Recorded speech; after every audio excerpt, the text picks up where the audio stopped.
कपड़े धोने वाली बहू। शादी के पहले से ही विभा को कपड़े धोने का बड़ा शौक था।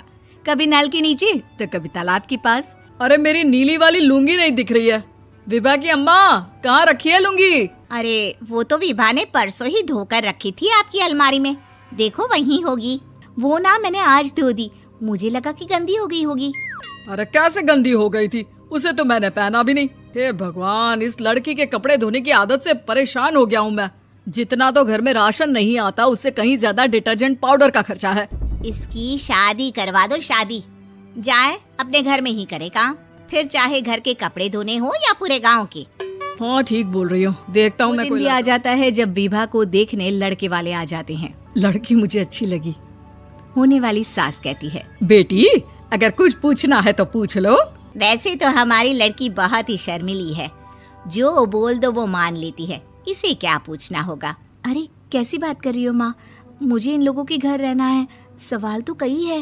हाँ हाँ बेटा, पूछ लो ना, क्या पूछना है। आप लोगों के घर कपड़े कौन धोता है? सास का मुंह बन जाता है।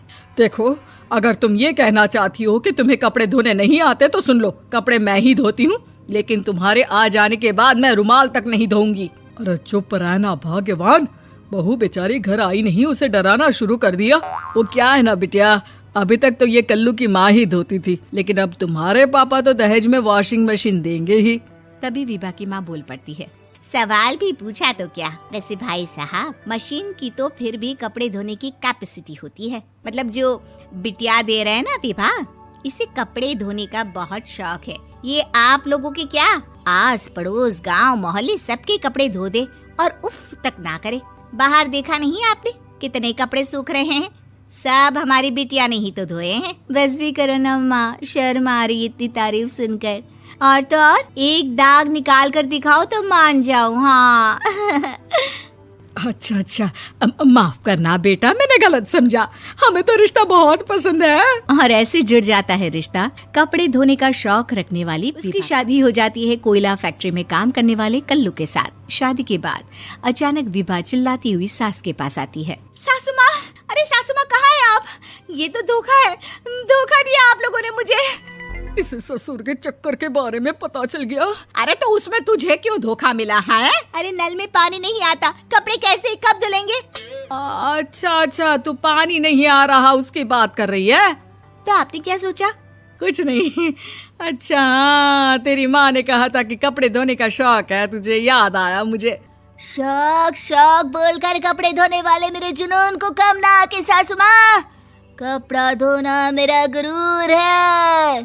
तभी पति भी वहाँ आ जाता है। अभी मैंने इसे सनी देओल की फिल्म दिखाई है, उसी के डायलॉग मार रही है माँ। अच्छा सुन, साफ बता रही हूँ, पानी सुबह 4 से 6 और शाम को 10 से 12 आता है, समझी? विभा टाइमिंग सुनकर हैरान हो जाती है। ये क्या भूतों का मोहल्ला है? सुबह 4 बजे उठकर कौन कपड़े धोता है? 4 बजे टंकी में पानी जाता है, फिर सारा दिन धोना ना, किसने मना किया? अरे कैसे बात कर रही हैं? 200 लीटर की टंकी में कितने कपड़े धो लूंगी मैं, सुबह ही उठ जाऊंगी मैं। अब क्या था, विभा सुबह 4 से लेकर रात के 12 बजे तक कपड़े ही धोती रहती। एक रोज सास पड़ोस से निकलकर कहीं जा रही होती है कि साथ वाली कहती है, हाँ कल्लू की माँ, जरा ये बताओ कि 2 साड़ी है, 2 ब्लाउज और एक पेटीकोट और एक नाड़े वाला लंबा कच्छा। हाँ तो? अरे तो क्या, कितना लोगी धुलाई ये बताओ। धोबन दिख रहे हैं हम क्या? हमारे पति सरकारी नौकरी से अभी रिटायर हुए हैं और बेटा सुपरवाइजर है कोयला फैक्ट्री में। धोबन समझ रखा है हमें। हाय रे कल्लू की अम्मा, माफ कर दो, वो तो मोहल्ले में यही सब बता रहे थे कि तुमने बहू को कपड़ा धुलवाने के काम में लगा दिया है। सास को पड़ोसन की बात सुनकर गुस्सा घर पहुंचती है, जहाँ घर के बाहर ही इतने सारे कपड़े सूख रहे होते हैं जितने कि किसी धोबन के घर पर। अरे ओ कल्लू की दुल्हन, बाहर निकल।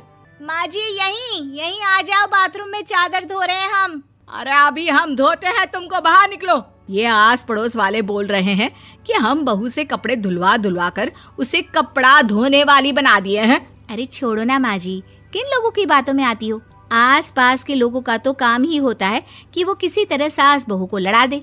बहू सारे घर के कपड़े धोती है, ये क्या कम है? बोलिए।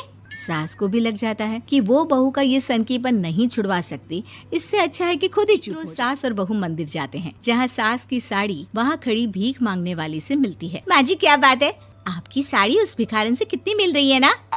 हाँ देखो तो दोनों की साड़ी मिल रही है। क्या बात है कल्लू की अम्मा, तुम खुद को तो अफसर की बीवी बताती हो और ऐसी सिंपल सी प्लेन साड़ी पहनकर घूमती हो। सिंपल और प्लेन नहीं है ये साड़ी। तो क्या सोने के धागे से फूल बने हैं? कुछ भी सासू माँ, कुछ भी। हाँ, बने थे इस साड़ी में सोने के धागे से फूल। मेरे पति लेकर आए थे मद्रास से स्पेशली मेरे लिए 10,000 की। ताहे भाई साहब इस भिखारन के लिए भी सेम टू सेम साड़ी लेकर आए होंगे 10,000 की। सास उस वक्त तो कुछ नहीं, लेकिन बहू के साथ घर आती है और अलमारी से एल्बम निकाल कर लाती है। ये साड़ी देख रही है, ये वही साड़ी है जिसे मैंने अभी पहना था। इस साड़ी में ये जो चमकदार फूल दिख रहे हैं ना, ये सोने के धागों से काढ़े गए हैं। लेकिन तू लोकल वॉशिंग मशीन ब्रश से घिस घिस कर सारे फूलों को निकाल कर साड़ी प्लेन कर दी। मुझे माफ कर दीजिए सासू माँ। और तो और, जब मैंने तुझे तेरी गलती के लिए कुछ नहीं कहा, लेकिन तूने तो सबके सामने मेरा मजाक ही बना दिया। क्यों? बहू को समझ में आ जाता है कि अब से उसका कपड़े धोना बंद।